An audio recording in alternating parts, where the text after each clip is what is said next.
ನಾಗಸಾಧುಗಳು ಹೆಸರು ಕೇಳಿದ ಕೂಡಲೇ ನೆನಪಿಗೆ ಬರುವುದು ಕುಂಭ ಮೇಳಗಳು. ಭಾರತದ ಐತಿಹಾಸಿಕ ಹಿನ್ನೆಲೆ ಹೊಂದಿರುವ ಈ ಸಾಧುಗಳ ಮೂಲ ಯಾವುದು? ಹಾಗಾದರೆ ಈ ನಾಗಸಾಧುಗಳು ಯಾರು ಮತ್ತು ಇವರ ವೈಶಿಷ್ಟ್ಯತೆ ಏನು?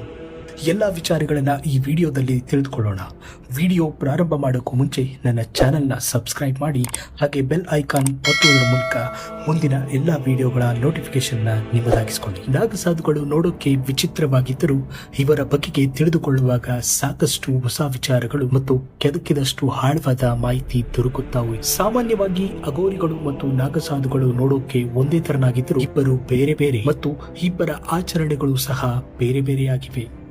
ನಾಗಸಾಧುಗಳನ್ನ ಕೈಲಾಸದ ಶಿವಗಣಗಳೆಂದು ಹೇಳುವುದಿದೆ ಮತ್ತು ಇವರುಗಳು ಶೈವ ಪಂಥಕ್ಕೆ ಸೇರಿದ್ದು ಶಿವನ ಆರಾಧಕರಾಗಿರುತ್ತಾರೆ ಎಂದು ಕೆಲವು ಪುಸ್ತಕಗಳಲ್ಲಿ ಹೇಳಲಾಗಿದೆ. ಆದರೆ ವಿಶೇಷವಾಗಿ ನಾಗಸಾಧುಗಳು ಹೇಳುವಂತೆ 8ನೇ ಶತಮಾನದಲ್ಲಿ ಆದಿಶಂಕರಾಚಾರ್ಯರು ನಾನಾ ಬಗೆಯ ಕಠೋರ ವೃತ್ತಿಯ ಸಾಧುಗಳನ್ನ ಒಂದುಗೂಡಿಸಿ ನಾಗಸಾಧುಗಳ ಪಂಥವನ್ನ ಕಟ್ಟಲಾಯಿತು ಎಂದು ಹೇಳುತ್ತಾರೆ. ಇವರುಗಳು ಶಂಕರಾಚಾರ್ಯರನ್ನ ಆದಿಗುರುಗಳೆಂದು ಪೂಜಿಸುತ್ತಾರೆ. ನಾಗಸಾಧುಗಳಲ್ಲಿಯೂ ಪಂಥಗಳಿವೆಯಾ?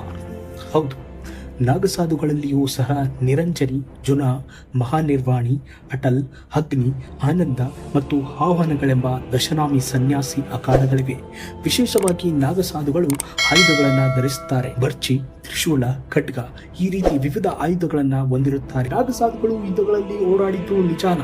ಆಕ್ರಮಣಕಾರಿ ರಾಜರೊಡನೆ ಹೋರಾಡಿದ ಹಿಂದೂ ರಾಜರುಗಳ ಪರ ವಹಿಸಿ ನಾಗಸಾಧುಗಳು ಕಾದಾಡಿದ ಉಲ್ಲೇಖಗಳಿವೆ. 1664ರಲ್ಲಿ ಮೊಘಲ್ ದೊರೆ ಔರಂಗಜೇಬನ ಸೇನಾಧಿಕಾರಿ ಮಿರ್ಜ್ ಅಲಿ ತುರಂಗ್ ಎಂಬುವನು ಕಾಶಿಯ ಮೇಲೆ ದಾಳಿ ಮಾಡಿದಾಗ 40,000ಕ್ಕೂ ನಾಗಸಾಧುಗಳು ಕಾಶಿಯ ವಿಶ್ವನಾಥ ದೇವಸ್ಥಾನದ ರಕ್ಷಣೆಗಾಗಿ ಹೋರಾಡಿ ಪ್ರಾಣ ನೀಡಿದ್ದರು ಎನ್ನುವುದು ವಿಶೇಷ. ಮತ್ತು 1857ರ ಸಿಪಾಯಿ ದಂಗೆಯ ನಾಗಸಾಧುಗಳು ಪ್ರೋತ್ಸಾಹ ನೀಡಿದ್ದರು ಎನ್ನುವ ಮಾಹಿತಿಯು ಸುಳ್ಳೇನಾಗಿಲ್ಲ. ಹೇಗೆ ನಡೆಯುತ್ತದೆ ನಾಗಸಾಧುಗಳ ನಾಗದೀಕ್ಷೆ? ದೀಕ್ಷೆ ಪಡೆಯುವುದು ಸುಲಭದ ಮಾತಲ್ಲ. ದೀಕ್ಷೆ ಪಡೆಯಲು ಇಚ್ಛಿಸುವ ಸಾಧು ಸಾಕಷ್ಟು ಪರಿಶ್ರಮ ಮತ್ತು ಏಕತಾ ಭಾವನೆಯನ್ನ ಹೊಂದಿರಬೇಕು. ಸಾಕಷ್ಟು ವರ್ಷಗಳ ಬ್ರಹ್ಮಚಾರ್ಯ ಪಾಲನೆಯ ನಂತರವೇ ದೀಕ್ಷೆ ಮತ್ತು ಗುರು ಸೂಚಿಸಿದ ವ್ರತಗಳನ್ನೇ ಮಾಡಬೇಕು. ಇನ್ನು ಸಾಧುವು ದೀಕ್ಷೆಗೆ ಸಿದ್ಧನಾಗಿದ್ದಾನೆಂದು ಆ ಗುರುವಿಗೆ ಮನವರಿಕೆ ಆದ ಬಳಿಕವೇ ಆತನಿಗೆ ಪಂಚ ಸಂಸ್ಕಾರ ನೀಡಲಾಗುತ್ತದೆ. ಅಂದರೆ 5 ಗುರುಗಳು ನೀಡುವ ದೀಕ್ಷೆ ಇದಾಗಿದೆ. ಪ್ರಮುಖ ಗುರು ತಲೆ ಕೂದಲನ್ನ ಕತ್ತರಿಸುತ್ತಾರೆ. ಭಗವಾ ಗುರು ಕೇಸರಿ ವಸ್ತ್ರಗಳನ್ನ ನೀಡುತ್ತಾರೆ. ರುದ್ರಾಕ್ಷ ಗುರು ರುದ್ರಾಕ್ಷೆಯನ್ನ ನೀಡುತ್ತಾರೆ. ವಿಭೂತಿ ಗುರು ಮೈತುಂಬ ಭಸ್ಮವನ್ನ ಲೇಪಿಸುತ್ತಾರೆ.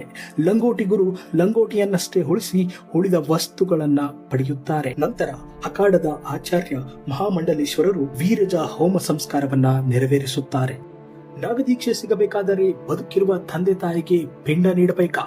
ಹೌದು, ಸಾಧು ಆಗಲು ಬಯಸುವವ ತನ್ನ ಆತ್ಮಶ್ರದ್ಧಾ ಮಾಡಿಕೊಂಡು ತನಗೆ ಮತ್ತು ಬದುಕಿರುವ ಅಪ್ಪ, ಅಮ್ಮ ಮತ್ತು ಅವನ ಪೂರ್ವಜರಿಗೂ ಪಿಂಡದಾನ ಮಾಡಬೇಕು. ಇದೆಲ್ಲ ಆದ ಬಳಿಕ ಗುರು ಅಖಾಡದ ಧ್ವಜದ ಕೆಳಗೆ ಆತನನ್ನ ನಿಲ್ಲಿಸಿ ನಾಗ ಎಂದು ಘೋಷಿಸುತ್ತಾರೆ. ಹೇಗೆ ನಾಗಸಾಧುಗಳು ಅಹಂ ಮತ್ತು ಕಾಮವನ್ನ ಬದಿಗಿಡುತ್ತಾರೆ? ನಾಗಸಾಧುಗಳಿಗೆ ಸಾಕಷ್ಟು ಕಠಿಣ ವ್ರತಗಳನ್ನ ಗುರುವು ನೀಡಿರುತ್ತಾರೆ. ಮೈಮೇಲೆ ಯಾವುದೇ ಬಟ್ಟೆ ಇಲ್ಲದೆ ಸಾರ್ವಜನಿಕ ಸ್ಥಳಗಳಲ್ಲಿ ಓಡಾಡಿ ಭಿಕ್ಷೆ ಬೇಡಿ ಊಟ ಮಾಡಬೇಕು. ಹೀಗೆ ಅಹಮ್ಮನ್ನ ಕಡಿವಾಣ ಹಾಕುತ್ತಾರೆ. ಮತ್ತು ಸಾಧುಗಳ ಕಾಮೋತ್ಕರ್ಷೆಯನ್ನ ತಡೆಯಲು ಮರ್ಮ ಸ್ಥಾನಗಳಿಗೆ ಭಾರವಾದ ಕಲ್ಲುಗುಂಡುಗಳನ್ನ ಕಟ್ಟಿ ನೇತಾಡಿಸುವುದು, ಚಡಿ ಏಟನ್ನ ಕೊಡುವುದು ಮತ್ತು ವೀರ್ಯ ನಾಡಿಯನ್ನ ಭಾರಿ ಹೊಡೆತದಿಂದ ಕತ್ತರಿಸುವುದು.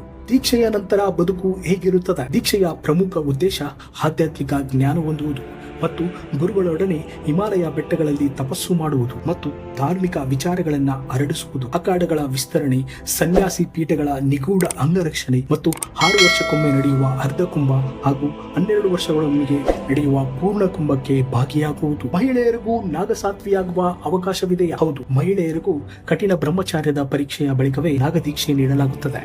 ಇವರಿಗೂ ಪುರುಷ ಸಾಧುಗಳಂತೆಯೇ ಸಮಾನ ಗೌರವ ಸಲ್ಲುತ್ತದೆ. ಒಂದೇ ವ್ಯತ್ಯಾಸವೆಂದರೆ ಪುರುಷರಂತೆ ಇವರು ದಿಗಂಬರರಾಗಲು ಅವಕಾಶವಿರುವುದಿಲ್ಲ.